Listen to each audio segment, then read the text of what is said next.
त्वमज्ञानतिमिरान्धस्य ज्ञानञ्जनशलाकया चक्षुरुन्मीलितं येन तस्मै श्रीगुरुवे नमः। नमः विष्णुपादाय कृष्णपृष्ठाय भूतले श्रीमते भक्तिवेदान्त स्वामिनिति नामिने।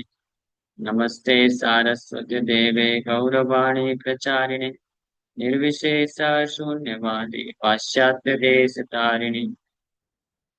जय श्री कृष्ण चैतन्य प्रभु नित्यानंद श्री अद्वैत गदाधर शिवासादि गौर भक्त वृंद। हरे कृष्णा कृष्णा कृष्णा हरे हरे, हरे राम राम राम हरे हरे कृष्णा। हरे कृष्णा।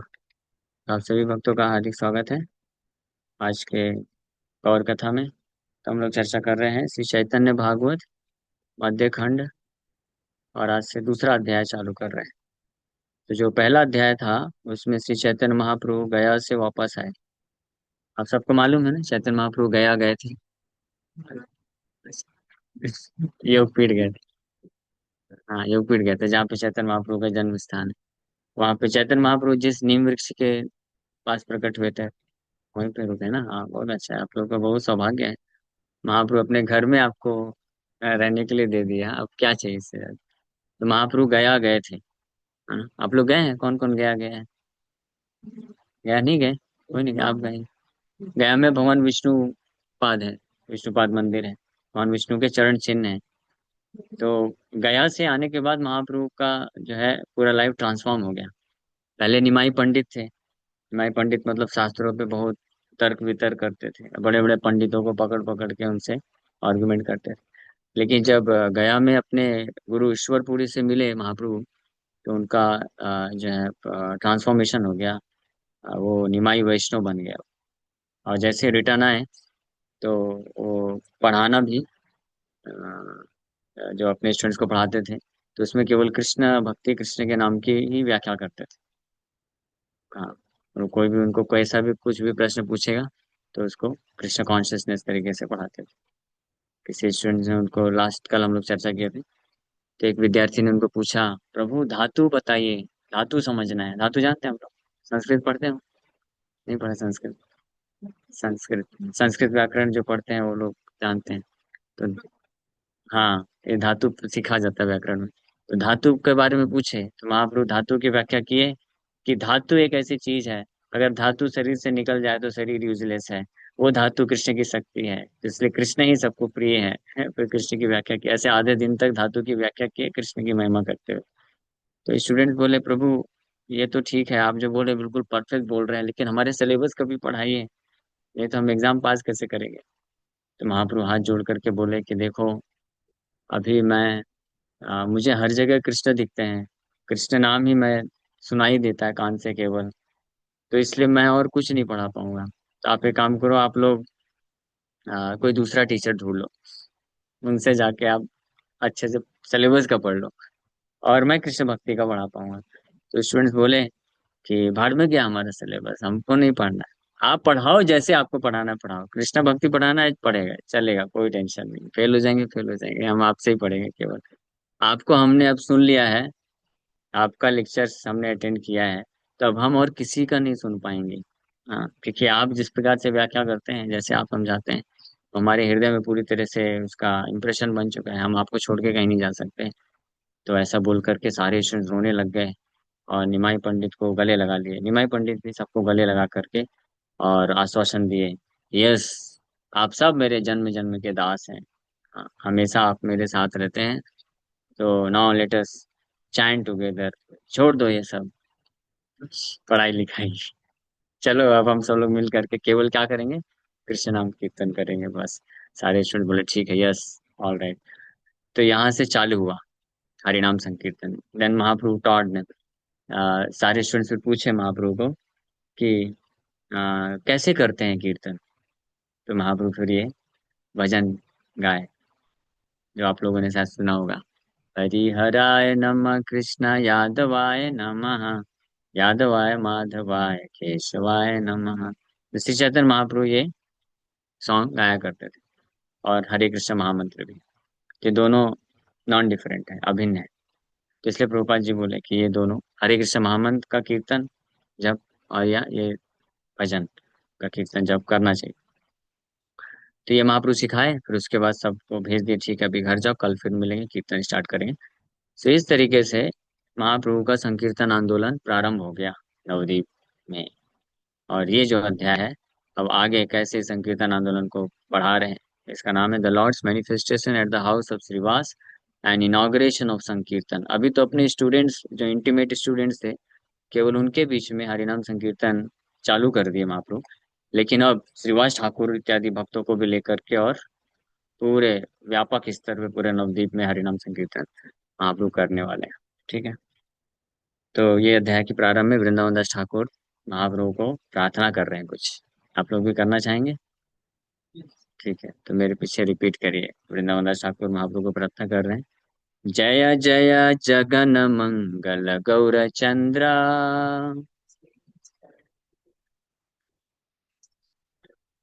जय जय जगन मंगल गौर चंद्रा,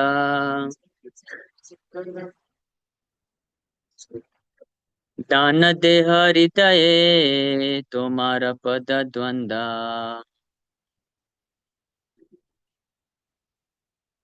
दान दे हृदय तुम्हारा पद द्वंदा। इसका मीनिंग बताता हूँ, फिर आप लोग प्रार्थना कर पाएंगे। तो बोल रहे हैं, जय जय जगत मंगल, पूरे जगत के मंगल करने वाले गौरीचंद्र भगवान की जय। देखो कितना जल्दी बोली जय, हाँ ऐसे आप बोलना है। तो पूरे जगत का मंगल करने वाले गौरीचंद्र भगवान की जय। तो आप कृपा करके दान दीजिए, है ना। आप पूरे जगत का मंगल करते हैं। जैसे कोई व्यक्ति कुछ दे देता है, कुछ किसी के लिए कर देता है, तो बोलते हैं आप हमारे जीवन में आए, हमारा जीवन मंगलमय हो गया, ऐसे बोलते हैं। तो जगत का मंगल करने वाले गौरचंद्र भगवान को बोल रहे हैं आपकी जय हो। तो गौरचंद्र भगवान बोलेंगे, अच्छा क्या चाहिए, क्या मंगल चाहते हैं आप मेरे से, बताओ क्या चाहिए आपको, क्या चाहिए। अगर भगवान आपको बोलेंगे, क्या नाम है आपका? गौरी। वाह बहुत अच्छा नाम। तो बोलेंगे गौरी, गौरी बिटिया आपको क्या चाहिए, बताओ। हरि बोल। महाप्रभु भी ऐसे ही बोलेंगे, हरि बोल। हाँ, बहुत इंटेलिजेंट गर्ल, हाँ बहुत बुद्धिमान है। कितने साल की हो? 7 इयर्स बस। 7 साल की गौरी, और क्या मांग रही है? मुझे केवल कृष्ण चाहिए। केवल कृष्ण बोला ना? हाँ केवल कृष्ण, सोचो ऑनलाइन भक्तो। हाँ कृष्ण, गौरी जो है बोल रही है, मैं पूछा गौरीचंद भगवान आपको पूछेंगे क्या चाहिए, तो गौरी ने बोला मुझे केवल कृष्ण चाहिए, है ना। केवल कृष्ण ने बोला ना? हाँ केवल कृष्ण चाहिए, है ना। आप में से कितने भक्त लोग ये मांगेंगे गौरचंद भगवान को कि केवल कृष्ण चाहिए? हाथ ऊपर करिए। बस कुछ लोग ही, बाकी लोग कृष्ण भी चाहिए की कैटेगरी में है कुछ लोग। कौन था मालूम ना, कृष्ण ही और कृष्ण भी? नहीं मालूम? कृष्ण ही मतलब कि कृष्ण को ही और कृष्ण हाँ कंफर्म हो गया, वेरी नाइस। कृष्ण ही मतलब केवल एंड केवल कृष्ण, और कृष्ण भी मतलब के साथ साथ हाँ उनके साथ कुछ और भी। तो कुछ और क्या है? नहीं नहीं, वो तो कृष्ण के साथ ही आ गए। कृष्ण ही मतलब कृष्णा राधा रानी और सारे, हाँ वो सब आ गए। कृष्ण भी मतलब कृष्ण तो चाहिए प्रभु जी, लेकिन माया भी चाहिए, उसको बोलते हैं कृष्ण भी। 4 कैटेगरी के लोग होते हैं। एक होते हैं माया ही, दूसरे होते हैं माया भी, तीसरे होते हैं कृष्ण भी, चौथे होते हैं कृष्ण ही। सबसे सर्वश्रेष्ठ भक्त कौन है? जो क्या बोलते हैं? कृष्ण ही, जैसे गौरी ने बोला है ना। फिर उनसे थोड़ा कम कौन होते हैं? कृष्ण भी या माया भी? माया भी, है ना। वो सेकंड लेवल पे, यानी कृष्ण को मेन चाहते हैं लेकिन माया भी चाहिए। और थर्ड उनसे भी नीचे कौन होते हैं? जो कृष्ण भी बोलते हैं, मतलब माया ही चाहिए मेन तो, नहीं ठीक है कृष्ण भी चलेंगे, थोड़ा बहुत इतने बुरे भी नहीं है कृष्ण, थोड़ा बहुत चल जाएगा, है ना। और चौथे मतलब नहीं, कृष्ण तो बिल्कुल नहीं चाहिए, केवल माया चाहिए।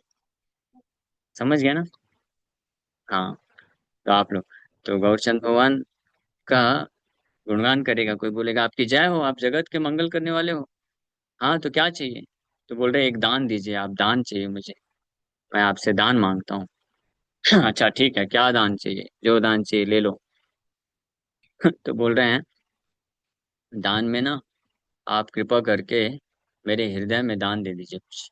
अच्छा, हृदय में दान चाहिए, क्या दान चाहिए? आपके दोनों चरण कमल दान दे दीजिए। अच्छा दान है ना? हाँ। भगवान से मांगने जाए कोई, भगवान तैयार है, सब कुछ दे सकते हैं ना, उनके पास क्या कमी है? कोई पूरा ब्रह्मांड भी मांगेगा तो दे देंगे, ले लो। दिया ना ब्रह्मा जी को, तो दिया ना, पूरा ब्रह्मांड ही दे दिया, और क्या है। ब्रह्मा जी को पूरा ब्रह्मांड दे दिया। हाँ। तो ये पृथ्वी, पूरे पृथ्वी तो कुछ नहीं है उसके सामने। और फिर एक पृथ्वी में एक छोटा सा जगह है, छोटा सा देश, फिर छोटा सा राज्य, फिर छोटा सा शहर रीवा, फिर रीवा शहर में एक छोटा सा बंगलो। तो वो क्या है कृष्ण के लिए? कुछ है क्या? हाँ। लेकिन इतने बड़े कृष्ण से अगर कोई इतना छोटा सा चीज मांगेगा तो ये तो अच्छी बात नहीं है ना, बुद्धिमत्ता नहीं है। तो इसलिए बुद्धिमान भक्त क्या मांगते हैं? इतने बड़े कृष्ण से क्या मांगते हैं? कुछ बड़ा चीज मांगते हैं। क्या? ब्रह्मांड पूरा? नहीं। जो असली बुद्धिमान होते हैं बोलते हैं कृष्ण आप देना चाहते हो ना, ये काम करिए, आप अपने आप को ही दे दो। तो जो कृष्ण से केवल कृष्ण मांग लेते हैं वो बुद्धिमान है। इसलिए बोल रहे हैं कि दान देहा हृदय, दान दीजिए हृदय, मेरे हृदय में तुम्हारा पद द्वंदा, आपके पद मतलब चरण कमल, हाँ, द्वंदा मतलब दो, योर टू लोटस फीट। आप बोल पाएंगे ना? समझ गया ना? प्रार्थना करेंगे ना गौरी, आप करोगे ना? बाकी लोग तो नहीं करना चाहते, आप तो आप करो ना।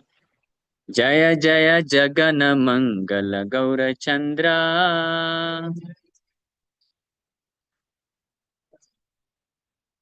महापुरुष सुनते हैं, हाँ।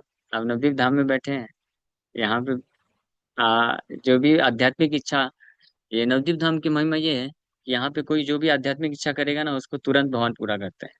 और जो भौतिक इच्छा करेगा तो उसमें कंडीशन है। अगर सिंसियर डिवोटी तो नहीं करेंगे, अगर इनसिंसियर है तो कर भी देंगे। क्योंकि ये चिंतामणि धाम है, डिजायर फुलफिलिंग ट्री, कल्प तरु जैसे होता है, कल्प वृक्ष होता है। आप उससे जो मांगेंगे वो दे देगा। हरिनाम भी इसी प्रकार से कल्प वृक्ष की तरह है, डिजायर फुलफिलिंग। हाँ। जो इच्छा रखेंगे हरिनाम दे देगा। नाम जप करते हैं ना आप, हरे कृष्ण हरे कृष्ण, तो आप हरे कृष्ण जप करते हुए हृदय में जो इच्छा रखेंगे आपको वो मिल जाएगा। क्या इच्छा रखना चाहिए? कृष्णा या केवल कृष्णा? हाँ, केवल कृष्णा। समझ गए, इंटेलिजेंट। लेकिन हरिनाम जप करते करते अगर कुछ और इच्छा रखा ना, तो भगवान वो दे देंगे और अपने आप से छुट्टी कर लेंगे, टाटा बाय बाय। ये ये अच्छा रहेगा क्या?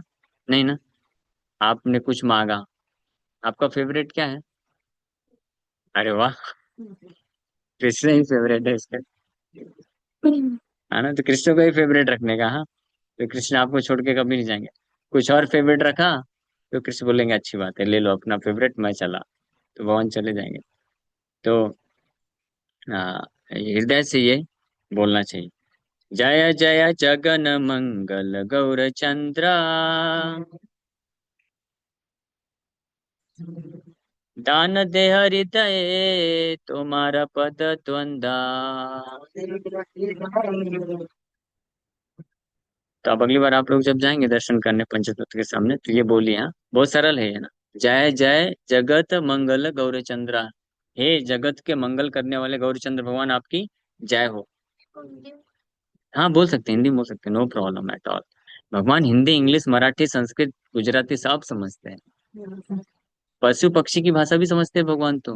वृंदावन में, सच में, वृंदावन में भगवान पक्षियों से बात करते थे, कृष्ण। हाँ, कृष्णा इज एक्सपर्ट लिंग्विस्टिक। अभी भी करते हैं, हाँ, बात करते हैं कृष्ण सबकी भाषा का। कहाँ पर? वृंदावन, यहाँ पे भी आप बात करिए, भगवान सुनेंगे। हाँ। हम बोलते हैं, हम सुन नहीं पा रहे हैं। तो भगवान को बोलने का कि जगत का मंगल करने वाले गौरचंद भगवान आपकी जय हो। ठीक है। फिर उसके बाद बोलने का दान देहा हृदय तुम्हारा पद त्वंदा। आप कृपा करके दान दे दीजिए मेरे हृदय में, आपके आपके चरण कमलों, ये दान मांग ली। ठीक है। भक्त गोष्ठी सहित गौरांग जय जय, सुनीले चैतन्य कथा भक्ति लभ्य हया। सो भक्तों के सहित गौरांग महाप्रभु की जय जय। चैतन्य महाप्रभु की कथा को जो सुन लेगा उसको भक्ति प्राप्त हो जाएगा। डाल दिए ना। अच्छा। ओ, तो पता नहीं, हाँ आए तो है लगता है, आंचल मिश्रा माता जी रीवा से हैं। कौन है? आप यहाँ पे नहीं है ना? उधर है ना, हाँ तो मतलब लिंक डल गया है, इसका मतलब कुछ भक्त लोग तो आ गए। ठीक है। सो सुनीले चैतन्य कथा भक्ति लभ्य है। ये चैतन्य महाप्रभु की कथा जो सुन लेगा उसको भक्ति लाभ हो जाएगा, भक्ति प्राप्त हो जाएगी। ठाकुरेर प्रेम देखी सर्व भक्त गण, परम विस्मित हैला सबाकार मना। ठाकुरेरा कौन है? ठाकुर निमाई पंडित ठाकुर है। हाँ कृष्ण भी ठाकुर है, वही तो ठाकुर कृष्ण ठाकुर ही तो आए हैं निमाई ठाकुर के रूप। हाँ ठाकुर मतलब मास्टर स्वामी। हाँ। तो उनके ऐसे प्रेम और भक्ति को देख करके सारे भक्त लोग बड़े विस्मित हो गए। ये पिछले अध्याय में थोड़ा वर्णन किया गया था कि महाप्रभु गया से वापस आने के बाद कृष्ण के प्रेम में किस प्रकार के रस का आस्वादन कर रहे हैं। तो परम संतोष से सबे अद्वैत स्थाने, सबे कही लेना जता हैला दर्शने। तो जिन भक्तों ने जस्ट ऑब्जर्व किया था, देखा था, अभी कुछ दिन हुआ है, 10 दिन हुआ था लगभग, हाँ महाप्रभु को आए हुए। तो इस दौरान उनके साथ के जो भक्त थे कुछ लोग, तो उन्होंने देखा कि महाप्रभु ऐसे अद्भुत कृष्ण प्रेम को प्रकट कर रहे हैं, तो वो सब के सब दौड़ के गए अद्वैताचार्य के पास और उनको इन्फॉर्म किया, बताया कि ऐसा ऐसा हमने देखा है। निमाई पंडित तो ट्रांसफॉर्म हो गया, पूरी तरीके से बदल गया है। अब तो बड़ा विनम्र हो गया है, विनम्र होकर के केवल कृष्ण की बात करता है, कृष्ण की कथा सुनना चाहता है, कृष्ण का ही नाम लेता है। और और तो और कृष्ण का नाम सुनने, कृष्ण की कथा सुनने मात्र से ही विकार उत्पन्न हो जाता है, रोने लगता है। हाँ, कैसे अद्भुत तरीके से रोते थे, हम तो इमेजिन भी नहीं कर सकते।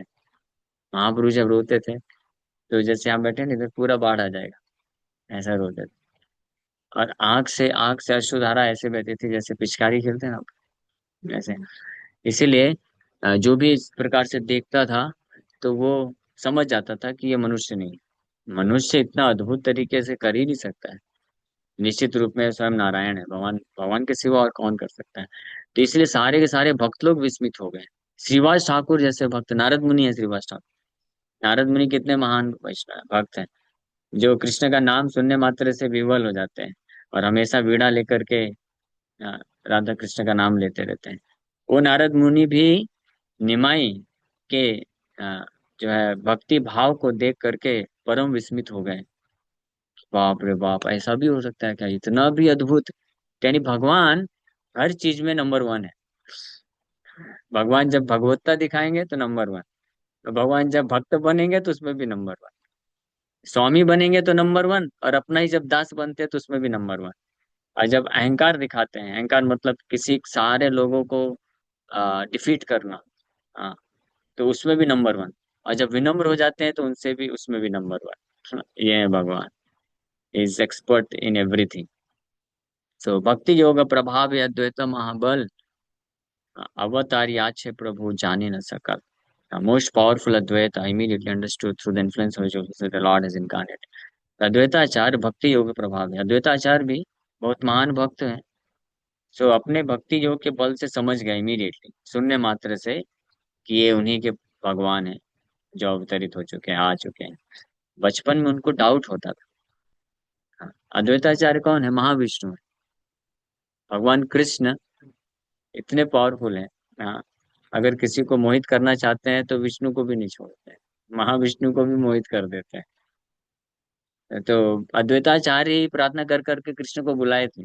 महाविष्णु प्रार्थना करके कृष्ण को बुलाए, लेकिन जब कृष्ण आ गए तो उनको भी पता नहीं चला, पता भी है लेकिन फिर भी नहीं पता चला। माँ भगवान ऐसा ढक देते हैं योग माया में। हम भी ढके हुए हैं महामाया के प्रभाव से, और भगवान अपने भक्तों को भी ढक देते हैं योग माया से। तो अद्वैताचार्य जब ये निमाई जब बालक बाल स्वरूप में थे, उनको देखते थे तो उनको कृष्ण के जैसा आकर्षण महसूस होता था। तो उनको मन में डाउट आता था कि ये कृष्ण ही है क्या, कृष्ण ही है लगता है। लेकिन वापस से ऐसी लीलाओं को करते थे अद्वैताचार्य निमाई, कि फिर से वापस से वो मोहित हो जाते थे। लेकिन अभी जब सुने उनके ट्रांसफॉर्मेशन विकार को, तो अद्वैताचार्य समझ गए, अवतरी आज है प्रभु, माई मास्टर हैज इनकारनेटेड। प्रभु अद्वैताचार्य के कौन है, प्रभु है कौन, चैतन्य महाप्रभु। इसलिए उनको महाप्रभु बोलते हैं। और नित्यानंद प्रभु को नित्यानंद प्रभु, और अद्वैताचार्य को भी अद्वैत प्रभु। तो महाप्रभु कौन, श्री चैतन्य महाप्रभु। हाँ, एक महाप्रभु आर प्रभु दुई जन, दुई प्रभु सेवे महाप्रभु रचर। एक महाप्रभु है कौन, जो बीच में खड़े हैं दोनों हाथ। आप लोग दर्शन किए ना अभी हाँ, पंच तत्व का? हाँ, कल करेंगे आप लोग? कल करे थे। कल किए थे, अच्छा कल से आए हैं। ओ, तो ऐसे जो खड़े हुए हैं ना, वो बीच में, वो श्री कृष्ण चैतन्य कौन है, महाप्रभु है। और उनके राइट साइड में कौन है, जो ऐसे करके खड़े हुए हैं? नित्यानंद प्रभु है। और नित्यानंद प्रभु के साइड में भी जो ऐसे करके खड़े हुए हैं, वो अद्वैत प्रभु है, अद्वैताचार्य प्रभु है। और बाकी इस तरफ गदाधर पंडित और श्रीवास ठाकुर हाथ जोड़ करके खड़े हैं। तो अद्वैत प्रभु और नित्यानंद प्रभु, ये भी कौन है, प्रभु है, मास्टर, कंट्रोलर, ईश्वर है ये भी, विष्णु तत्व है ना। नित्यानंद प्रभु कौन है, बलदेव, भगवान बलराम। और अद्वैत प्रभु कौन है, महाविष्णु। हाँ, लेकिन ये दोनों प्रभुओं के भी प्रभु कौन, महाप्रभु, इसलिए महाप्रभु। हाँ, वो है परम भगवान कृष्ण। तो अद्वैत प्रभु और नित्यानंद प्रभु दोनों, हाँ, जो है महाप्रभु के चरण कमलों का सेवा करते हैं और अपने आप को महाप्रभु का दास समझते हैं। इसलिए यहाँ पे अद्वैताचार्य बोल रहे हैं, अवतरी आज है प्रभु जाने न सकल। तो आगे क्या? अच्छा अच्छा ठीक है। हाँ, गदाधर पंडित शक्ति है, भगवान की शक्ति। हाँ, तो श्रीमती राधा रानी के अवतार। एंड श्रीवास ठाकुर भक्त, भक्त अवतार। हाँ, नारद मुनि के अवतार। तथापि अद्वैत तत्व बुझन न जाए, से क्षण प्रकाशिया तखन लुकाए। So here the truth of Advaita Acharya is difficult to understand because he sometimes reveals himself and sometimes conceals himself. So most powerful Advaita Acharya समझ गए, मेरे प्रभु अवतरित हो गए। अद्वैताचार्य का तत्व भी बहुत गुह्य है। हाँ, ये बहुत मुश्किल है समझ पाना। तो अपने आप को कभी रिवील करते हैं, कभी छुपा लेते हैं। तो अद्वैताचार्य सुनिए, अद्वैत बड़ा हर्षि हरीश हईला, परम आविष्ट हई कही ते लागिला।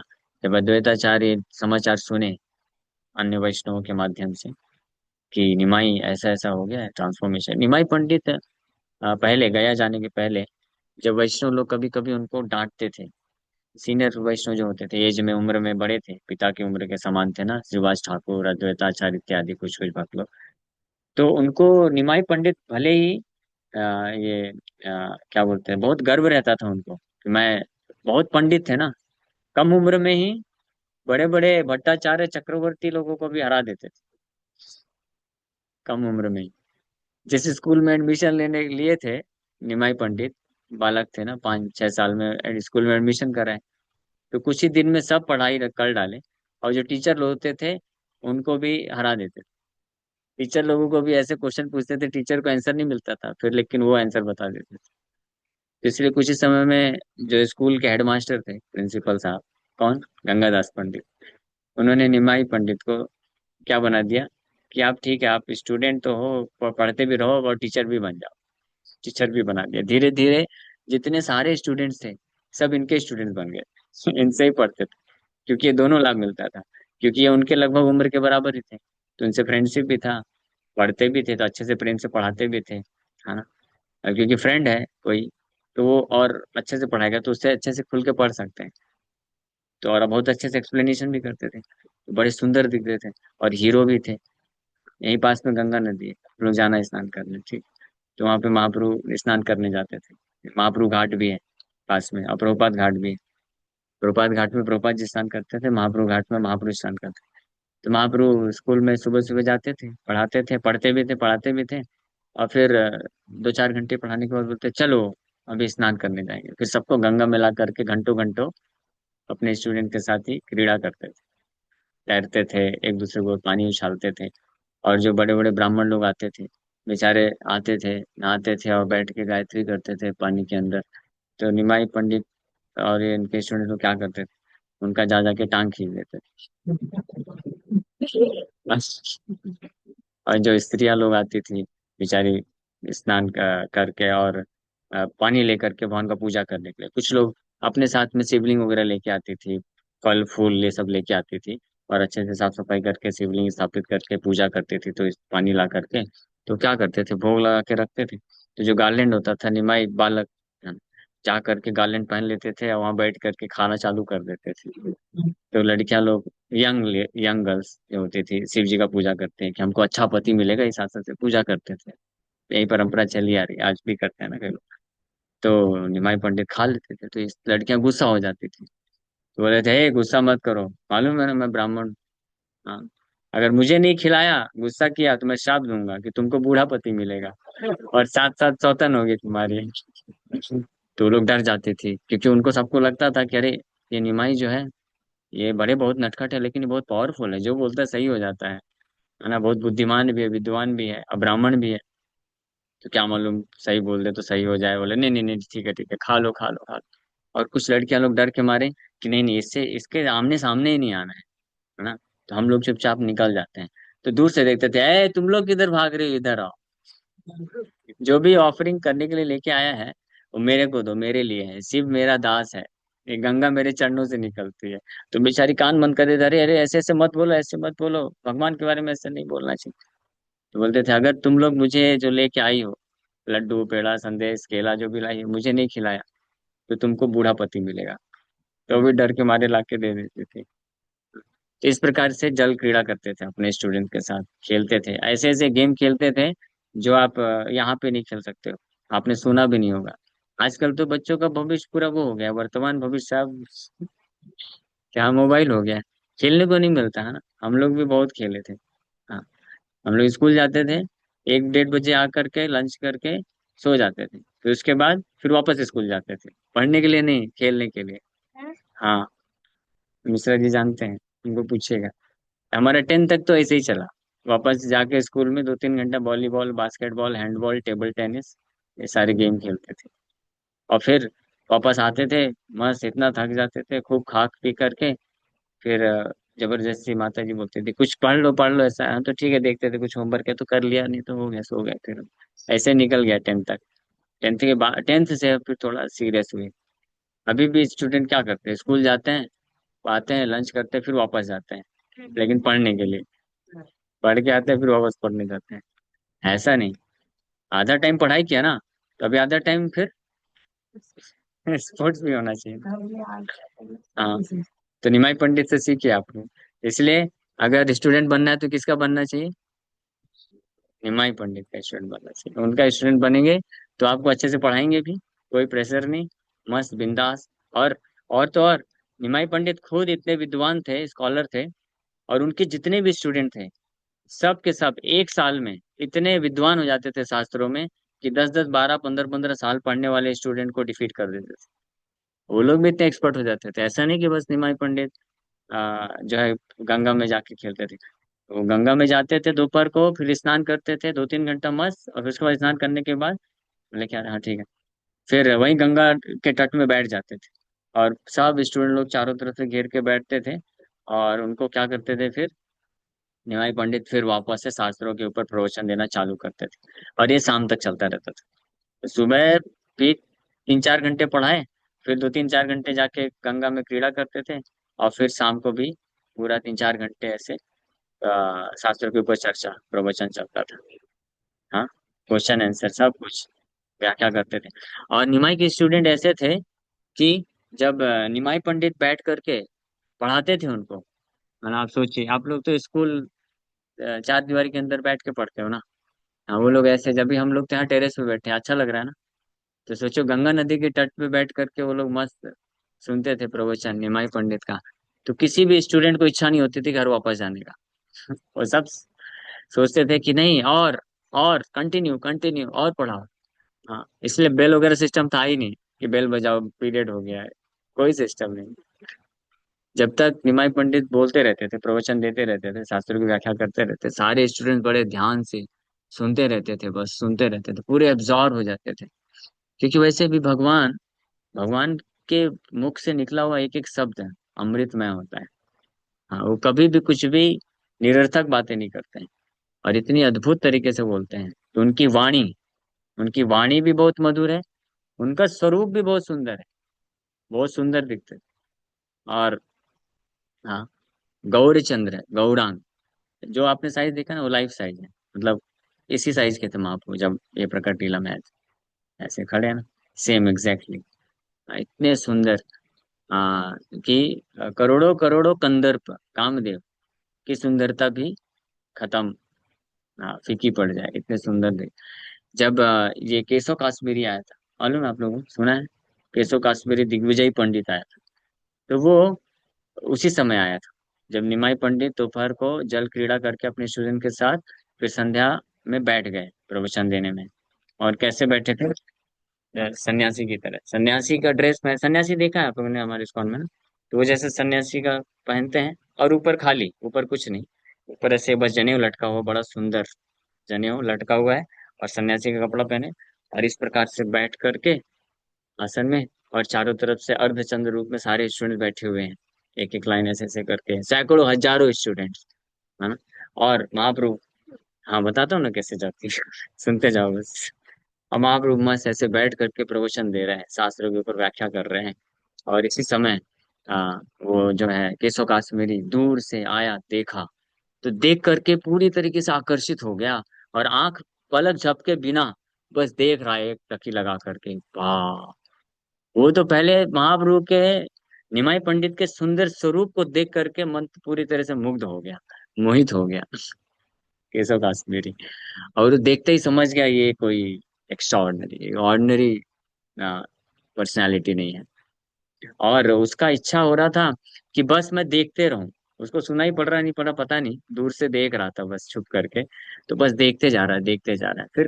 फिर कोई पास में से निकला तो उसको पूछा कि यही है क्या निमाई पंडित? क्योंकि सुना था वो भी कि नवद्वीप में निमाई पंडित करके एक बालक है जो परम विद्वान है। हाँ, और ये केशव काश्मीरी पूरे भारतवर्ष में जितने भी विद्वान थे सबको हरा दिया था। इसको सरस्वती माता की कृपा प्राप्त थी। क्या कृपा प्राप्त थी? कि तुम जिसके साथ भी शास्त्रार्थ करोगे, यानी क्वेश्चन आंसर करोगे, वाद विवाद करोगे, तो मेरा आशीर्वाद रहेगा, मैं तुम्हारे जीव में आके बैठ जाऊंगी, मतलब तुम कभी हारोगे। तो इसलिए कोई हार ही नहीं पाता था। जैसे बाली था ना, बाली, उसको वरदान मिला था, जिससे भी लड़ेगा उसकी आदि शक्ति उसको मिल जाएगी, तो फिर कौन हरा पाएगा? हनुमान जी पर ना, उसकी आदि देखी वो सह नहीं पाए। हाँ, वो अलग केस है, हनुमान जी का अलग है, हनुमान जी दिव्य है ना, हनुमान जी जगत के नहीं। इस जगत का कोई भी व्यक्ति होगा, उससे लड़ने जाएगा तो आदि शक्ति उसको ट्रांसफर, इसे सबको हरा देता है। ऐसे इसका भी केस था। सरस्वती माता ने कृपा किया था कि कोई भी तुम्हें इस संसार का व्यक्ति हरा नहीं पाएगा। इसीलिए तो बड़ा परेशान हो गया था कि जब निमाई पंडित से हार गया, तो बहुत दुखी था, रो रहा था, और मैया को बार बार बोल रहा था, मैया ये क्या हुआ, आपका वरदान विफल कैसे हो गया, आप ही ने तो बोला था कि कोई भी इस संसार के व्यक्ति हरा नहीं पाएगा। तो मैया बोली, नालायक, मैंने सही बोला था, जिसने तुमको हराया वो इस संसार का नहीं है, वो तो मेरा स्वामी है, मेरा भी स्वामी है वो। हाँ, तो सरस्वती मैया ने फिर उसको कृपा किया, फिर बोला कि जाओ बेटा, जाओ शरणागत हो जाओ। तो ये आया था ऐसे करते करते। और जब, हाँ, देखा, हरे कृष्णा, हरे कृष्णा। सो निमाई पंडित जब नवद्वीप में पहुंचा था, तो सारे नवद्वीप के विद्वान लोग डर गए। बोले अभी इससे कौन शास्त्रार्थ करेगा, ये इससे जो भी करेगा वो तो हार ही जाएगा, गारंटीड है। क्यों? क्योंकि सरस्वती मैया खुद जीवा में बैठ करके, हरे कृष्णा, जीवा में बैठ करके प्रवचन देने वाली है, तो इससे शास्त्रार्थ करना मतलब सरस्वती माता के साथ शास्त्रार्थ करना, तो कौन जीतेगा? तो इसलिए सब घबरा गए, बोले एक उपाय है। फिर किसी विद्वान ने सजेस्ट किया, ये काम करते हैं, इसको निमाई के साथ भिड़ा देते हैं। अगर निमाई को हरा दिया तो बोलेंगे कि तुम, कौन सी बड़ी बात है, बालक ने तो हराया। और अगर निमाई ने हरा दिया तो बोलेंगे देखो बालक ने भी हरा दिया। तो फिर क्या है। तो निमाई पंडित उस वक्त कितने, ज्यादा उम्र नहीं थी, 10-12 साल के ही थे बस। तो इसलिए आया था दौड़ते दौड़ते। और जब ये चलता था, तो हाथी हाथी घोड़ा पाल की, जय कन्हैया लाल की नहीं, जय दिग्विजय लाल की। वो पालकी में बैठ के चलता था, जैसे राजा महाराजा लोग चलते थे। और एक रथ में उसके साथ साथ बहुत सारी शास्त्र की पोथियां लेकर चलता था। हाँ, और उसके साथ अनेकों सैकड़ों सैकड़ों शिष्य लोग उसकी जय जयकार करते करते चलते थे, क्योंकि इतना पूरा विद्वान था पूरे भारतवर्ष का। तो जब पहुंचा तो निमाई पंडित से पूरी तरह आकर्षित हो गया। और पूछा किसी से, यही है निमाई पंडित क्या? जान गया, बोला हाँ यही है। अभी तुम्हारा सामना असली जगह हुआ है, आ जाओ। निमाई पंडित के पास जाता है। तो निमाई पंडित बड़े विनम्रता से बोले कि महाशय, केशव काश्मीरी को बोलते हैं, कि आपके बारे में हमने बहुत सुना है, और आज हमारा सौभाग्य है कि आप जैसे महान विद्वान का दर्शन हो गया। तो अगर आप कृपा करें, हम सब गंगा नदी के तट पे हैं, गंगा माता की महिमा अगर आपके मुखार बिंदु से सुनने को मिल जाए तो हमारा बड़ा सौभाग्य होगा, हम सबका बड़ा इच्छा है। निमाई पंडित ऐसा बोले, सारे स्टूडेंट्स लोग भी समझ गए। बोले हाँ हाँ, यस यस, हमारा इच्छा है, बोलो बोलो। तो वो भी बहुत फूल गया। हाँ, किसी का प्रशंसा करो तो वो क्या होगा, उसको लगे हाँ, और यस, दिखाता हूँ ना मैं, अभी तो सुना ही है बस तुमने मेरे बारे में, अभी मैं दिखाता भी हूँ। तो वो बिल्कुल झंझावट झंझावट मतलब आंधी तूफान की तरह एक के बाद एक श्लोक बोलना चालू कर दिया। और रट के नहीं आया था, ऑन द स्पॉट गंगा माता की महिमा पे श्लोक बना बना के बोलना चालू कर दिया। सोचिए, इतना विद्वान है। जैसे 100 श्लोक कंप्लीट किया, तो महाप्रभु बोले, एक मिनट, आप तो बहुत महान है इतने, आप तो बस चलते ही जा रहे हैं, एक डाउट तो फिर बीच में से क्लियर करिए। तो एक डाउट है, 45 नंबर श्लोक में आपने ये जो बोला, अगर इसका आप व्याख्या करेंगे तो बड़ा अच्छा लगेगा। हाँ, क्योंकि आपकी विद्वता को हम कंपेयर नहीं कर पा रहे हैं, आप उसको समझ नहीं पा रहे अच्छे से, तो इस श्लोक का व्याख्या करिए।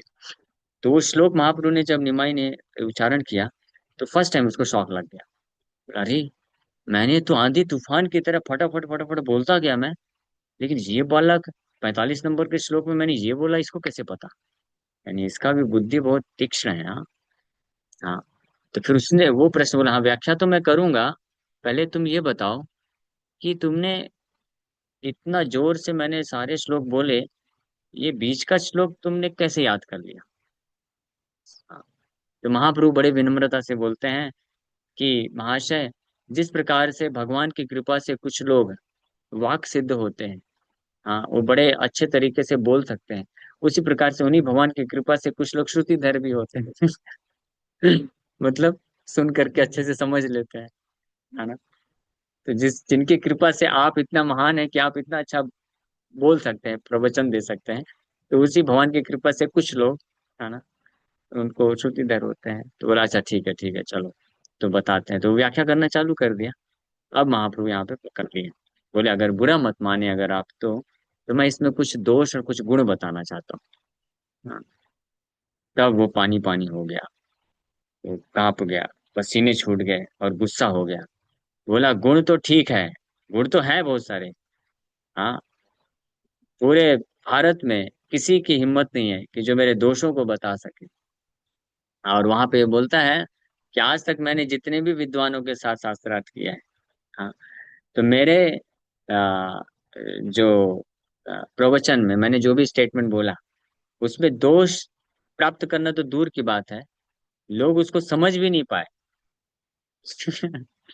तो दोष क्या ढूंढेंगे। यहाँ तक भी वो बोला कि इसका ऐसा था दिग्विजय पंडित का, कि कई बार ये प्रश्न जब पूछता था, जब शास्त्रार्थ होता है तो प्रश्न उत्तर होता है, तो जब ये प्रश्न कई बार पूछता था, तो लोगों को प्रश्न भी नहीं समझ में आता था, उत्तर तो क्या देंगे। ऐसा, इतना महान विद्वान था ये, प्रश्न ही नहीं समझ पाता था, है ना। जैसे होता है ना, कभी कोई क्वेश्चन पेपर ऐसा आ जाए कि हाँ प्रश्न तो समझ में आया लेकिन उत्तर नहीं बन रहा है। ये कभी कभी ऐसा प्रश्न आता है कि प्रश्न ही नहीं समझ में आ रहा है। तो क्या करेगा, ब्लैंक हो जाएगा। स्पेशली आईआईटी वगैरह के जो क्वेश्चन होते हैं, उसमें यही हाल होता है। तो ये बहुत आश्चर्यचकित हो गया कि हाउ डेयर यू, ये मेरे मेरे रचना में दोष तुम देख सको। तो निमाई बोले कि नहीं महाशय, आपके हैं बहुत अच्छे गुण हैं, और लेकिन दोष भी हैं। अगर आप बुरा नहीं मानेंगे तो मैं बताऊंगा। बोला हो ही नहीं सकता है, दोष हो ही नहीं सकता है, ऐसे करके चैलेंज करके बोल रहा था। फिर महाप्रभु बताना चालू कर दिए। बोले एक एक करके दोष बताए, ऐसे 5 दोष बताए। और जब वो सुनता जा रहा था, हाँ, तो विद्वान तो था, तो जैसे दोष बताया समझ, अरे हाँ ये तो दोष हो गया, ये भी दोष हो गया, ऐसे 5 दोष बता दिए। उसके बाद महाप्रभु बंद कर दिए, बोले कि बस बस इससे ज्यादा नहीं बताऊंगा, वैसे तो असंख्य दोष हैं, अनलिमिटेड फॉल्ट्स हैं आपकी इस रचना में, लेकिन वो सारा मैं बताऊंगा तो अच्छा नहीं रहेगा। आप, मैं तो छोटा हूँ, मैं तो अबोध जात हूँ। तो महाप्रभु ये बोले कि ऐसा नहीं कि मैं दोष बता रहा हूँ, मैं तो ज्यादा जानता नहीं, मैं तो बस एक व्याकरण का छात्र हूँ। आप तो इतने महान कवि हैं, इतनी अच्छी अच्छी कविताएं करते हैं, लेकिन मैंने अपने वरिष्ठ जनों से जो सुना है कि कविता में क्या क्या होना चाहिए, उस बेसिस पे मैंने बता दिया कि ये दोष मुझे दिख रहे हैं, मेरा इसमें कुछ नहीं। और ऐसे असंख्य हैं, लेकिन वो वर्णन करना उचित नहीं है। हाँ, लेकिन अब मैं 5 गुण बताता हूँ। तो 5 गुण बता दिए महाप्रभु, 5 अच्छे गुण भी थे वो भी बताए, 5 दोष भी बता दिए। और फिर उसके बाद महाप्रभु बोलते हैं, निमाई पंडित बोलते हैं, बट ये रचना आपकी जो है इनकम्प्लीट हो गई। अभी आप, वो तो इतने में तो पूरा पानी पानी हो गया। और इसके बाद महापुरु एक कोट करके बता दिए, एग्जाम्पल दे दिए, क्योंकि उसको अभी भी लग रहा था कि ये दोष तो ठीक है, दोष है बट इतना इंपॉर्टेंट नहीं, बहुत सारे मेरे गुण हैं इसमें, फिर भी अहंकार जा नहीं रहा था। तो महाप्रभु बोले कि कवित्व के अनुसार कोई रचना में अगर 10 अलंकार है, 10 ऑर्नामेंट्स, यानी 10 बहुत अच्छी चीजें हैं उसमें, एक किसी पोयम में, लेकिन उसमें अगर एक दोष हो गया, तो उसी प्रकार से हो जाता है जैसे कोई सुंदर स्त्री है, बहुत सुंदर है, लेकिन एक सफेद दाग हो गया। तो जैसे ही महाप्रभु ये बोले तो वो बेचारा बिल्कुल फिर से पानी पानी हो गया, समझ गया कि सही बोला। और श्लोक कोट करके बताया ये श्लोक, कि अगर 10 अलंकार भी है लेकिन एक दोष है, तो वो पूरी कविता खत्म, वो रचना जो है पूरी तरीके से फॉल्टी हो गया। तब वो बेचारा कुछ नहीं बोल पा रहा था। फिर महाप्रभु, इतना देख करके सारे स्टूडेंट्स हंसने लग गए, हंसने हंसने ही वाले थे, just they were about to burst out. Burst out समझते हैं, जोर जोर से फूट फूट कर हंसने वाले थे। महाप्रभु इमीडिएट, कुछ, हंसना नहीं, हंसना नहीं, हाँ बहुत महान विद्वान है, हंसना नहीं, क्योंकि महाप्रभु जानते थे अगर हंस देंगे ये सब तो उसकी ऐसी स्थिति भी हो सकती है कि वहीं पर शरीर भी छूट सकता है। तो ये तो नहीं पर्पस था ना, इसका बस अहंकार खत्म करना चाहते थे। वो एक्चुअली में भगवान का शुद्ध भक्त है, महान वैष्णव है, लेकिन ये लीला है तो भगवान उसको वापस से उस स्थिति में लाना चाहते थे। तो भगवान बोले कि देखिए हो सकता है आप इतना ट्रैवलिंग करके आए ना तो थक गए, तो इसलिए हो जाता है। बड़े बड़े कविता करने वाले कालिदास, चंडीदास, जयदेव, उनकी भी रचनाओं में कुछ कुछ फॉल्ट है, ऐसे महाप्रभु कोट करके बताए, उसको थोड़ा सा स्पेसिफाई करने के लिए। बोले आप क्या करिए, आज जाइए अच्छे से विश्राम करिए, कल दोपहर को आइए फिर से इसी स्थान पे, हाँ, और आप तब जा करके आप बताइए, हाँ, आप वापस से चर्चा रचना करिए। तो ये सुन करके वो चला गया, वापस गया। अब वो गया तो क्या नींद आने वाली है क्या, उसको नींद कहाँ से आएगी। बैठ गया माला लेकर के, हरे कृष्णा नहीं, वो सरस्वती मैया का कुछ जप कर रहा था। पूरा रात भर जप करते रहा, ध्यान करते रहा अपनी मैया का, कि हे सरस्वती मैया, क्या कर दिया मैंने, कौन सा अपराध कर दिया कि आज एक छोटे से बालक ने मुझे हरा दिया, ऐसा कौन सा महान अपराध हो गया मेरे से। हाँ, और आपने मुझे क्यों नहीं बचाया, आपने वरदान आपका सिद्ध क्यों नहीं हुआ। ऐसे करके रो रहा था, रो रहा था, करते करते उसको हल्की सी नींद आ गई रात भर। तो फिर सरस्वती माँ उसके सपने में आके बोलती हैं, हाँ, बोलती हैं कि तुम बहुत भाग्यशाली हो, यू आर वेरी फॉर्चुनेट, तुम बड़े भाग्यशाली हो कि जिस व्यक्ति ने तुमको हराया है वो कोई साधारण व्यक्ति नहीं है, वो मेरे भी स्वामी का स्वामी है। इमीडिएटली जाओ और उसको शरणागत हो जाओ। तो जैसे ही उठा, सरस्वती माँ की कृपा से इसको ये ज्ञान मिल गया कि निमाई पंडित और कोई नहीं, कौन है, परम भगवान स्वयं कृष्ण है। तुरंत स्नान करके ब्रह्म मुहूर्त में भागा वहां से, और पहुंच गया महाप्रभु के, निमाई पंडित के घर के पास जा रहे पहुंच गया। और जैसे ही देखा तुरंत दंडवत प्रणाम किया।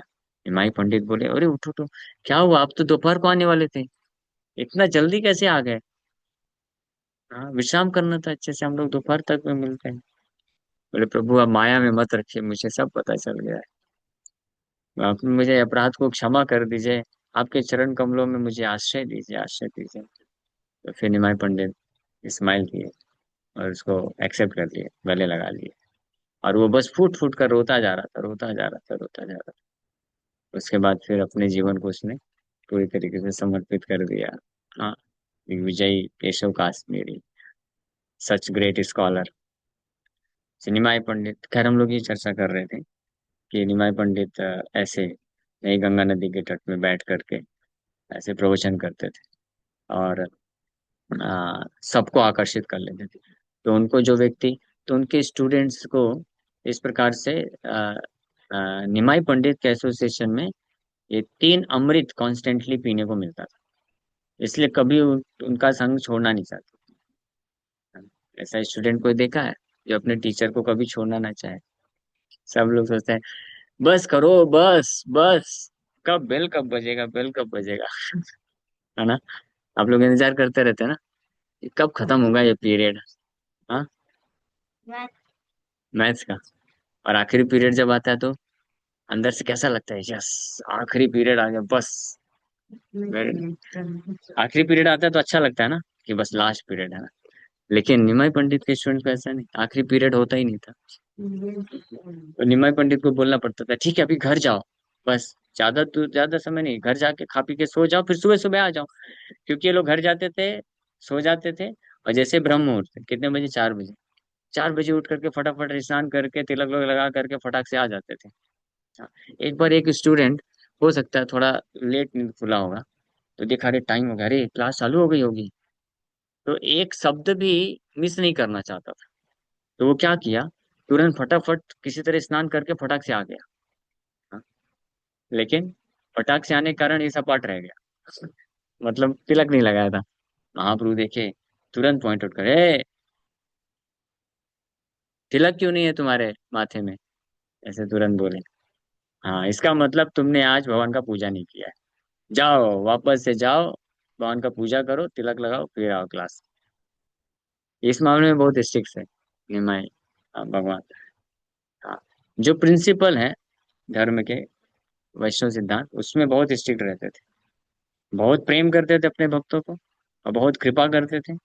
लेकिन जहाँ पे कोई उनका भक्त, फॉलोवर, कुछ चीजों को फॉलो नहीं करता, उसमें बहुत वज्र की तरह हो जाते थे, कठोर भी। जैसे तिलक वाला बात हुआ, और उसको सबके सामने चेस्टाइज की। बोले, ये जो खाली माथा होता है, सपाट माथा, वो क्या है, शमशान घाट की तरह है। शमशान घाट में कौन होते हैं? भूत पिशाच प्रेत ही होते हैं ना। तो जिसका माथे में तिलक नहीं रहता है, तो फिर माथे में कौन घुस जाता है? जैसे भूत पिशाच प्रेत लोग घूमते हैं, फिर वो क्या करता है, सब बकवास करता है। यानी कहने का मतलब ये है, तिलक मतलब क्या है, कि तिलक मतलब हम भगवान के चरण कमलों को अपने सिर में हमेशा धारण कर रहे हैं। तो जो भी व्यक्ति अपने माथे को भगवान के चरण कमलों में हमेशा नहीं रखेगा, तो उसका माथा क्या हो जाएगा, माथा पच्ची हो जाएगा। भूत पिशाच उसमें सवार हो जाएंगे पूरी तरीके से। और वो फिर जो भी बोलेगा, क्या बोलेगा, नॉनसेंस बोलेगा, बकवास ही करेगा। ठीक है, तो उसको ऐसा बोल दिए। इमीडिएटली वो बेचारा इतना शर्मिंदा हो गया, तुरंत भागा उधर से। उसके बाद वो और जितने स्टूडेंट्स हैं, कभी नहीं भूलते थे तिलक लगाना, हमेशा तिलक लगाते थे। तो वो भी क्या करे बेचारा, दौड़ दौड़ के आया था। तो निमाई पंडित उनका एक भी क्लास मिस नहीं करता था कोई, और एक भी क्लास भी नहीं, और एक शब्द भी मिस नहीं करता था। सब बड़े ध्यान से सुनते थे। जैसे मान लीजिए, अगर आपको इधर से मैं ऐसे चॉकलेट फेंकूं, है ना, तो आप क्या करोगे? तुरंत एक एक एक एक लेते रहोगे ना, कोई छोड़ोगे नहीं। पत्थर फेंकूंगा, मिट्टी फेंकूंगा तो क्या इंटरेस्ट नहीं लोगे, चॉकलेट फेंकूंगा तो पत्थर पत्थर। पत्थर में इंटरेस्ट है। चॉकलेट फेंकूंगा तो फटाक से ले लोगे, है ना? तो ऐसे उनके स्टूडेंट्स को ऐसा ही लगता था, उनको नेक्टर मिलता था। हाँ, 3 प्रकार का नेक्टर मैं बता रहा था, कोई बता सकता है? 3 नेक्टर। एक आंख से मिलता था उनको, एक कान से, और एक हार्ट में। वो कौन कौन सा नेक्टर है? आंख से कौन सा अमृत प्राप्त करते थे? आंखें बंद नहीं करना चाहते थे। आंख, आंख का क्या फंक्शन है? आंख से हम क्या करते हैं? देखते हैं। हाँ, तो वो किसको देखते थे? निमाई पंडित। तो निमाई पंडित को जैसे मैं बताया ना, ऐसे बैठ करके सन्यासी पोज में देख रहे हैं ना, अपना राइट लेग और ये लेफ्ट लेग के ऐसे जांघे में इसका ऐसे पैर रख करके बैठ के ऐसे बस। आप जस्ट सोचिए, हम जिस बस केवल ये पिक्चर अगर आप विचार करते हैं कि Mahaprabhu is stand sitting like this, और एक धोती पहने हुए हैं, और पूरा ऊपर से उतरी उतरी रहता था, नहीं जने उतरी बस रहता था, कभी उतरी नहीं भी रहता था, जनेऊ लटक रहा है। वो बड़े सुंदर, लोटस आईज, कमल नयन, चौड़ा छाती, और गौर वर्ण, मोस्ट अट्रैक्टिव। सो ये पर्सनालिटी तो देख करके वो बेचारे वो बिल्कुल मंत्र मुग्ध हो जाते थे। और स्माइलिंग फेस, मर्सीफुल ग्लैंस। आप कोई भी व्यक्ति है, कैसा भी हो, वो जस्ट किसी को बस देखता है या बात करता है, बस स्माइल है उसके फेस में। हाँ, चेहरे में बस स्माइल भी अगर रहेगा थोड़ा सा, बात करेगा तो अच्छा लगता है ना, अट्रैक्टिव होता है। उसके साथ बातचीत करने में अच्छा लगता है। और कोई बिल्कुल खड़ूस रहता है, बिल्कुल क्रोध में रहते हैं, तो भले उसको उसके मन में से कुछ विचार ना हो, हृदय में बहुत अच्छा है वो। हाँ, और वो प्रेम ही करता है सबको, किसी को गलत विचार नहीं। लेकिन क्योंकि चेहरे में स्माइल नहीं है, तो लोग उससे दूर हट जाते हैं। तो भगवान का ये एक नेचुरल कैरेक्टरिस्टिक है, क्या, कि उनके फेस में हमेशा लविंग स्माइल होती है।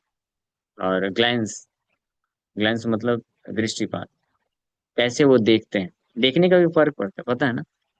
लोग आंखों की भाषा और होठों की भाषा, स्माइल की भाषा, ये सब समझ जाते हैं, है ना। समझ है ना। आप किसी को गुस्से से देखो, समझ जाएगा। कुत्ता बिल्ली भी समझ जाते हैं, इंसान क्यों नहीं समझेगा। सो महाप्रभु का भगवान की कैसी दृष्टि होती है? अफेक्शनेट मर्सीफुल ग्लैंस बोला गया है। प्रेम, अफेक्शन, अफेक्शन होता है, वत्सलता जिसको बोलते हैं, भक्त वत्सल है ना भगवान। वत्सल मतलब अफेक्शन, अफेक्शन, अफेक्शन होता है, प्रेम होता है। प्रेम पूर्वक, जैसे माँ होती है छोटे बच्चे को क्या करती है, पुचकारती है, देखती है जैसे। तो इस प्रकार से भगवान का जो दृष्टि है, जब देखते हैं अपने भक्तों को, तो full of affection and mercy, mercy मतलब कृपा, दया, और अफेक्शन प्रेम परिपूर्ण। तो वो दृष्टि को देख करके भक्तों को एक अमृत मिलता है, एक आश्वासन मिलता है, एक शेल्टर मिलता है, सेफ्टी, शेल्टरनेस, ये महसूस होता है। अब विग्रह को भी दीजिए, अगर आप अगर डीपली कनेक्टेड हैं डीटी से, विग्रह से, तो यू कैन फील दिस। जो बहुत ही मर्सीफुली ग्लैंस करते हैं, दृष्टिपात करते हैं, स्माइलिंग फेस। तो जो विग्रह बनाए जाते हैं एग्जैक्टली ऐसे ही भगवान हैं, ये मन से नहीं बनाए गए। श्री श्री राधा माधव का दर्शन किए हैं? देखे ना, कितना मर्सीफुली। फूल रहते हैं जिसे वो अपने हर भक्त में रखते हाँ, वेरी नाइस। तो राधा माधव कैसे, कितना बढ़िया, स्वीट लविंग ग्लैंस। तो ऐसा लगता है कि बस उनको देखते रहे, नजर ना हटाए। हाँ, तो इस प्रकार से भगवान का मर्सीफुल ग्लैंस होता है। तो ये निमाय पंडित बोलते वक्त तो ये ऐसा महसूस करते थे वो लोग। और जब प्रवचन देते थे, तो जो वाणी थी, वाणी मेघ गंभीरया गिरा, मेघ के गर्जना की तरह गंभीर है भगवान की वाणी। हाँ, बहुत ही स्वीट एंड ग्रेव, ग्रेव समझते हैं ना, गंभीर, गंभीर वाणी। तो वाणी भी गंभीर है, यानी आवाज भी गंभीर है भगवान की। और साथ में साथ ही साथ वो जो शब्द बोलते हैं वो भी, हाँ, स्मूथ बोल सकते हैं, स्मूथ से ज्यादा सही, स्वीट एंड ग्रेव। और साथ ही साथ वो जो शब्द बोलते हैं भगवान, वो भी इतने मीनिंगफुल होते हैं, और इतने ग्रेव होते हैं, वो भी डीप, बहुत डीप होते हैं, गहरे होते हैं, अर्थपूर्ण होते हैं। कुछ भी भगवान के मुख से निकला हुआ एक भी शब्द जो है, वो निरर्थक नहीं होता है, यूजलेस नहीं होता है। भगवान से कोई बात करेगा तो ऐसा लाखों लाखों साल तक भी कोई भगवान को सुनता रहेगा और एक ही चीज सुनता रहेगा, तब भी उसके मन में कभी नहीं आएगा, मजा नहीं आया, ये अच्छा जोक नहीं था, या ये अच्छा था, भगवान जोक भी करेंगे तब भी अब कितना भी अच्छा कोई फ्रेंड हो, कितना भी इंटेलिजेंट हो, कुछ भी हो, जिसको आप बहुत पसंद करते हो, अरे बहुत अच्छा जोक करता है, ये बहुत अच्छा बोलता है, कभी न कभी तो ऐसे लगे अरे बकवास कर रहा है, अभी बंद करो यार आप, क्या अपनी पच पच बंद करो। ऐसा तो हो जाता है ना। हाँ, जैसे उदाहरण के लिए गर्लफ्रेंड बॉयफ्रेंड बनते हैं, तो वो एक दूसरे को हमेशा सुनना चाहते हैं, बात करना चाहते हैं, लेकिन कभी न कभी ऐसा होगा, नहीं तो विवाह के बाद तो हो ही जाता है, ठीक है अभी बंद करो, बस बहुत हो गया, अभी बंद करो। मैं पक गया हूँ या मैं पक गई हूँ सुन सुन करके वही बात सुन। ऐसा फीलिंग आ ही जाएगा। तो मतलब इस संसार में हर चीज क्या होती है, वो यहाँ से चालू होती है पीक से, और धीरे धीरे धीरे धीरे डिग्रेड होते होते जीरो पे आ जाती है। नहीं, भगवान का पीक से चालू होता है और ऊपर ही जाता है। जितना भगवान को भक्त सुनता है, उतना ही और ज्यादा आकर्षित होता जाता है। ये भगवान की वाणी क्या है, भगवत गीता। आप भगवत गीता को फर्स्ट टाइम सुनिए, पढ़ेंगे सुनेंगे, तो आपको लगे वाह। कोई अगर थोड़ा भी इंटेलिजेंट होगा तो, और ध्यान से पढ़ेगा ना, तो आपके हृदय से ये निकलेगा ही निकलेगा, वाह वंडरफुल, ऑसम, क्या नॉलेज दिया भगवान। हाँ, मैंने जब फर्स्ट टाइम पढ़ा था कॉलेज में, फिजिक्स, मेरा फिजिक्स और मैथमेटिक्स फेवरेट था, तो आइंस्टीन, न्यूटन, इन लोगों के जो थ्योरीज होती थी पढ़ के, मैं बोलता था वाह क्या थ्योरी दिया, वाह क्या लॉ दिया है, ऐसे लगता था। लेकिन जब भगवत गीता पढ़ा, तो ये साइंस पढ़ के लगा बाकी सब थर्ड क्लास नॉनसेंस है। भगवान ने जो बोला, क्या बाप रे बाप, क्या साइंस, क्या विज्ञान है। एक ही श्लोक में पूरा जो है आत्मा कैसे एक शरीर से दूसरे शरीर जाता है, पूरा मैकेनिज्म बना दिए भगवान। देहिनोऽस्मिन् यथा देहे कौमारम यौवनम जरा तथा देहांतर प्राप्ति धीरज तत्र न मुह्यति। तत्र न मुह्यति, तत्र में एक एक शब्द बहुत इंपॉर्टेंट है। हाँ, न मुह्यति, नेवर बिकम्स बिल्डर, कौन? धीर, धीर व्यक्ति, सोबर व्यक्ति। हाँ, इतना अच्छा साइंस, अद्भुत विज्ञान भगवान बताए। हाँ, पुनर्जन्म, और ये सारा पूरा साइंस, और फिर 9 चैप्टर में इतने सारे श्लोक। तो इसको एक बार कोई पढ़ता है तो ऐसा होता है, थोड़ा भी समझेगा, फिर जो जितनी बार पढ़ता जाता है और उसको अद्भुत एक्सपीरियंस होता है, अनुभव होता है। हाँ, जिसको नहीं होता है, इसका मतलब उनको और पढ़ने की जरूरत है, उसको समझने की जरूरत है। तो ये दूसरा नेक्टर, एक आंखों का, दूसरा कर्ण का, और तीसरा हृदय का। जब कोई भगवान की वाणी को रिलेट करके उसमें छिपे हुए भगवान के प्रेम को समझ सकता है, अफेक्शन, कितना भगवान प्रेम करते हैं, तो भगवान के साथ तो पर्टिकुलर रिलेशनशिप में जो रस है उसको एक्सपीरियंस कर सकता है। तो एक एक स्टूडेंट, आप बोल रहे थे ना कि सैकड़ों लोग बैठे हैं तो आवाज कैसी जाती होगी, तो न केवल सब लोग आवाज सुनते थे, सब लोग यूनिक आवाज सुनते थे। भगवान वही है, प्रवचन वही दे रहे हैं, लेकिन हर किसी का जैसा पर्टिकुलर रिलेशनशिप है, उसके अनुसार वो एक्सपीरियंस करता था, रस उसको वैसा वैसा मिलता था। हाँ, अमेजिंग ना। आपको मान लो कुछ एक चीज खाने को दिया, और वही चीज इनको दिया, आपको खट्टा लगा, इनको मीठा लगा, उनको कड़वा लगा। आपको खट्टा पसंद है तो वो खाएंगे तो आपको खट्टा लगेगा, आपको मीठा पसंद है तो वही चीज खाएंगे तो आपको मीठा लगेगा, आपको कड़वा पसंद है तो वही चीज खाएंगे कड़वा लगेगा। ये है भगवान। हाँ, वही भगवान सारे भक्तों के साथ डील करते हैं, जो जिस रस में स्थित है उसको वही एक्सपीरियंस होता है और उसी में मग्न हो जाता है पूरी तरीके से। इसलिए भगवान का एक नाम है अनंत रूप।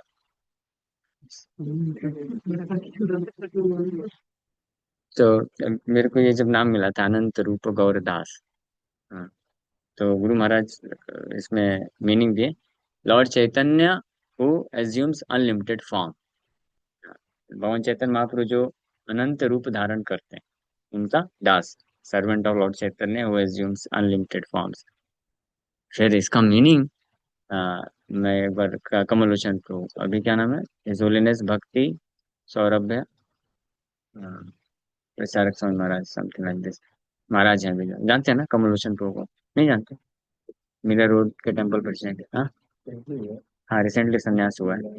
हाँ, तो उनका एक प्रवचन हो रहा था, तो गौर कथा चैतन्य महाप्रभु के ऊपर, तो वो यही चीज बोले कि Chaitanya Mahaprabhu assumes unlimited form, अनंत रूप गौर।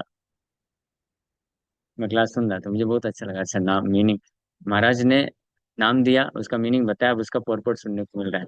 तो उसमें ये चीज बताते हैं कि चैतन्य महाप्रभु परम भगवान है, और वो अनंत रूप, अनलिमिटेड फॉर्म लेते हैं, अपने असंख्य, अनलिमिटेड असंख्य भक्तों के असंख्य प्रकार की इच्छाओं को पूर्ण करने के लिए। जो भक्त जिस रस में स्थित होता है तो उसको उसी फॉर्म में अपने आप को मैनिफेस्ट करते हैं। ये केवल भगवान कर सकते हैं और कोई नहीं कर सकता है। ठीक है, समय हो गया है, तो विराम करते हैं। 9 बजने वाला, आप लोग को भी निकलना है ना। ये कथा हम लोग कल कंटिन्यू करेंगे। Hare Krishna, thank you very much. किसी भक्त का कोई प्रश्न है क्या?